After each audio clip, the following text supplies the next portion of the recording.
I know I'm late. I know I'm late. It's been over 24 hours, but honestly, this is the first opportunity I have had to properly sit down without the possibility of distractions to record my thoughts on West Ham United 1, Manchester City 3. I did try and do it last night, but I was very, very tired and the words weren't quite coming out right. So I'm going to give it another go right now. West Ham United 1, Manchester City 3. I was frustrated leaving that stadium yesterday. I was, because I thought that we actually put in a fairly decent performance. We actually gave it a go for once. We don't usually do that against Manchester City. Usually we sit back, try and play on the counter, and Man City don't really have to get out of second gear. But we started that game with a little bit of fire, with a little bit of, purpose. And we took the game to Manchester City, which meant that then they had to turn on their A game, which is a little bit annoying because when they do turn on their A game, they are pretty good, aren't they? Pretty good. And with a striker like Erling bloody Haaland, who in my opinion is just not human, he's not natural. He's not. We didn't really stand a chance, really. But still, we kept fighting till the very end.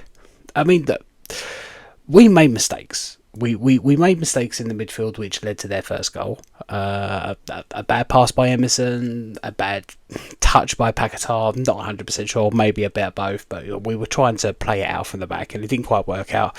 And it fell to Haaland, and you just cannot give Erling Haaland a chance like that, because he will do what he did. And he did it. He did. Now, we got back into the game. We actually got back into the game with a pretty decent move.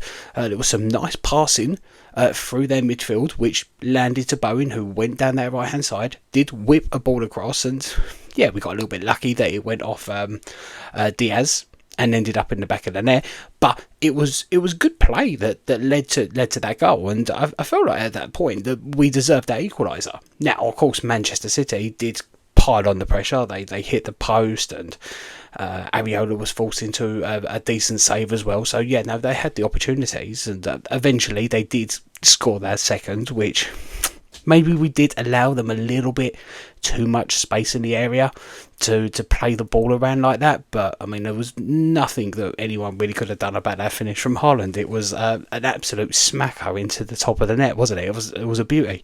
And we go in at half time and it was 2-1. And I recorded my thoughts at half time and I thought, I didn't really see it going any other way, and I wasn't really surprised that it ended the way it ended. But what did surprise me in the second half is that we didn't just give up. We kept on going, and we really gave it a go in that second half. We did. Man City did have their chances, but so did we. I mean, I thought Kudus was brilliant down that left. He still does look so much better going through the middle. Somerville came on and I thought he looked really, really smart. And we created chances. We could have got the equaliser, but it didn't quite come. And then the inevitable happened, didn't it? Another lapse of concentration in the midfield meant that Haaland was played through, and then he scored that inevitable hat-trick, which is kind of inevitable these days that he's going to score a hat-trick, isn't it? I mean, 8 in 69 Premier League games, which is just insane. Absolutely insane. So we made mistakes that led to their goals, and if we can cut out those lapses of concentration, then we could beat anyone. I genuinely believe that. I genuinely do believe that on any other day, against any other opponent apart from Man City, we would have walked away from that game yesterday with victory, because it was a decent performance, and it was just a shame that Man City are just that good. They are just that good, aren't they? They are just that good. They are just better.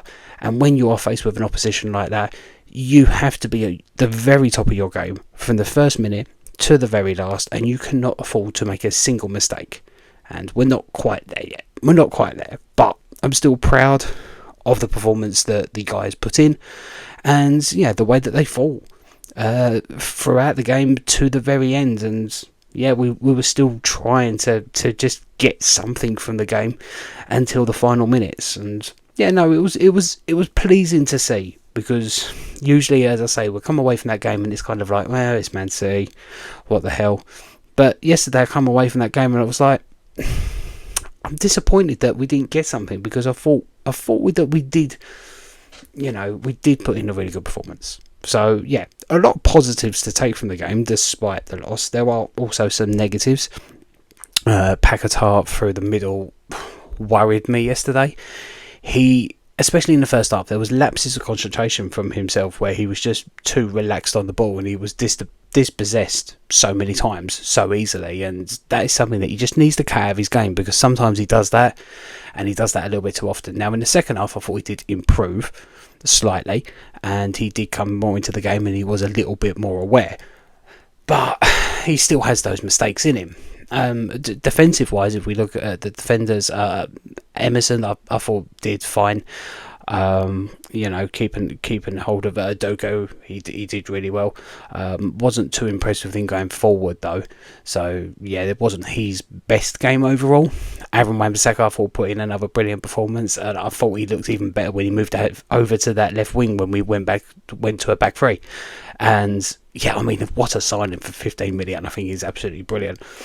If you're talking about Mavropanos and Kilman, it's so difficult to judge a defender's performance when they are defending against probably the best attack in the world. I think any defence would have trouble against Kevin De Bruyne and Haaland and some of the other players that they have at their disposal. Any defence would. And yeah, the Mavropanos didn't have a brilliant game. Kilman, I thought he did okay. Again, it wasn't one of his best performances, but it definitely wasn't one of his worst. I thought the double pivot of Rodriguez and Alvarez, I thought that works actually fairly well, and that is something that I think we will go with when playing opposition like this in the future. I'm not sure if Paquetá will be the option to be just ahead. I really would prefer if it's Kudus in there, because I do think he's just so much more devastating going through the middle. Still, I'm going to keep on shouting this. He is wasted on that left. Bowen, I thought, put in a good performance as well. I thought he was really good down that right. And I want to give a lot of respect to Antonio, because in that first half especially, he caused them a lot of problems.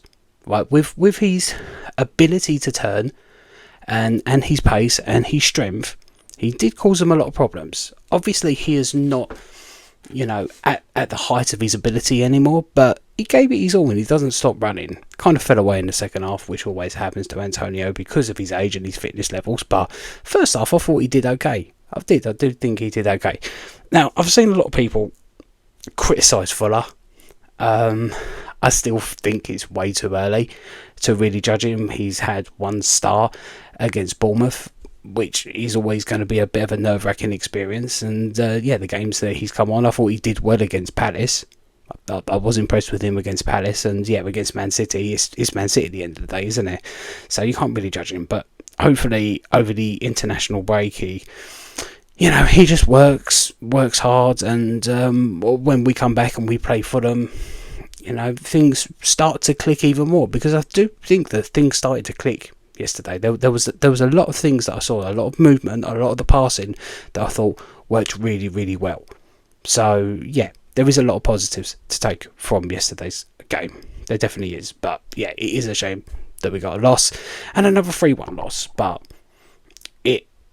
as I say, it wasn't like some of the other losses we've seen against Man City, which I do think is a positive. So yeah, not the ideal result, but a much better performance in my eyes, and something to build on.